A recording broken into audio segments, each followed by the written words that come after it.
And welcome to the YouTube channel Meran academy में आपका बहुत बहुत स्वागत है। पिछले वीडियो में हमने आर्टिकल 106 को कवर किया था। आज आर्टिकल 107 बताएंगे। चैनल को अभी तक सब्सक्राइब नहीं किया तो कृपया चैनल को सब्सक्राइब करिए और नोटिफिकेशन के लिए बेल आइकन दबाइए। ऐसी इंपॉर्टेंट वीडियोज आप तक आती रहेंगी। तो इस आर्टिकल में बताया provisions as to introduction and passing of bills. जो भी बिल्स हैं उनका इंट्रोडक्शन और उनको लोकसभा राज्यसभा से पास करना, उसके बारे में क्या प्रोविजंस हैं इस आर्टिकल में बताया गया।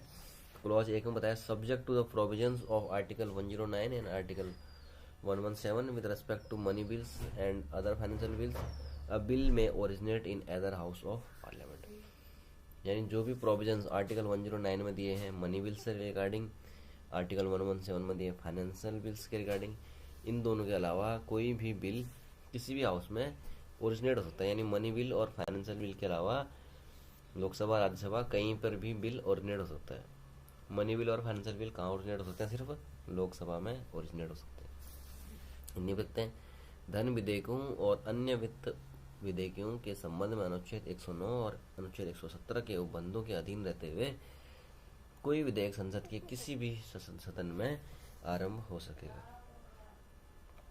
इससे बताया subject to the provisions of article 108 and 109 a bill shall not be deemed to have been passed by both the houses of parliament unless it has been agreed to by both houses either without amendment or with such amendments only as are agreed to by both the houses।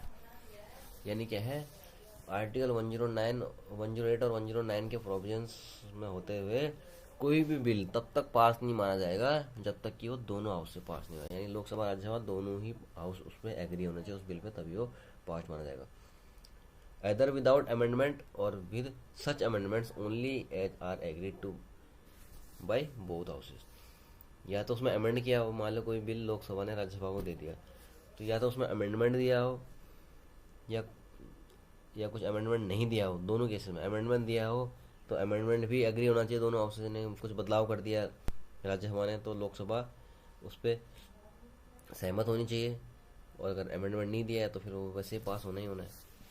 अनुच्छेद 108 और अनुच्छेद 109 के उपबंधों के अधीन रहते हुए कोई विधेयक संसद के सदनों द्वारा तब तक पारित नहीं किया जाएगा जब तक संशोधन के बिना या केवल ऐसे संशोधनों सहित जिन पर दोनों सदन सहमत हो गए हैं उस पर दोनों सदन सहमत नहीं हो जाते। A bill pending in parliament shall not lapse by the reason of the prorogation of the houses। कोई भी बिल जो संसद में पेंडिंग है वो लैप्स नहीं होगा। किसी भी सदन का जो सत्र है वो खत्म हो गया है और बिल पेंडिंग है, इसका मतलब ये नहीं कि वो जीरो हो जाएगा। वो जब बाद में जब सत्र चलेगा तब दोबारा से उसको शुरू किया जाएगा। A bill pending in the council of states which has not been passed by the house of the people shall not lapse on a dissolution of the house of the people। यानी कोई भी bill जो council of states यानी राज्यसभा में pending है और जो अभी तक लोकसभा ने पास नहीं किया है वो लोकसभा के भंग होने पे वो जीरो नहीं होगा। यानी क्या है, लोकसभा के 5 साल पूरे हो गए और लोकसभा चली गई, अब दूसरी लोकसभा आने वाली है दूसरी पार्टी की, पर ये बिल ओरिजिनेट किसने किया है? राज्यसभा ने किया है। तो राज्यसभा तो कभी भंग नहीं होती है, राज्यसभा के मेंबर्स रोटेशन पे चलते हैं।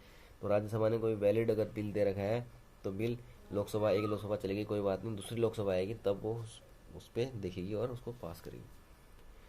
संसद में लंबित विधेयक सदनों के सत्रावसान के कारण व्यपगत नहीं होगा, और राज्यसभा में लंबित विधेयक जिसको लोकसभा ने पारित नहीं किया है लोकसभा के विघटन पर व्यपगत नहीं होगा। ये हिंदी में इसका ट्रांसलेशन है।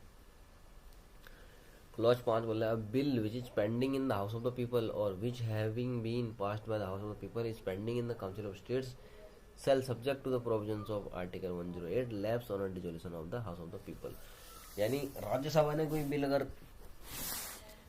रखा है अपने पास या राज्यसभा ने ओरिजिनेट किया है, लोकसभा भंग हुई तो वो तो रहेगा, वो जीरो नहीं होगा। पर इस केस में जब लोकसभा कोई बिल पास कर रही है वो लोकसभा के पास पेंडिंग हो या राज्यसभा के पास चला गया हो राज्यसभा के पास पेंडिंग हो, लेकिन अगर वो लोकसभा भंग हो गई वो बिल पास होने से पहले तो वो जीरो हो जाएगा।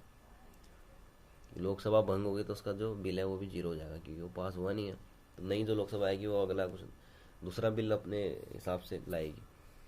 कोई विधेयक जो लोकसभा में लंबित है या जो लोकसभा द्वारा पारित कर दिया गया है और राज्यसभा में लंबित है अनुच्छेद 108 के उपबंधों के अधीन रहते हुए लोकसभा के विघटन पर व्यपगत हो जाएगा। तो यहाँ हमारी वीडियो होती है समाप्त। मैं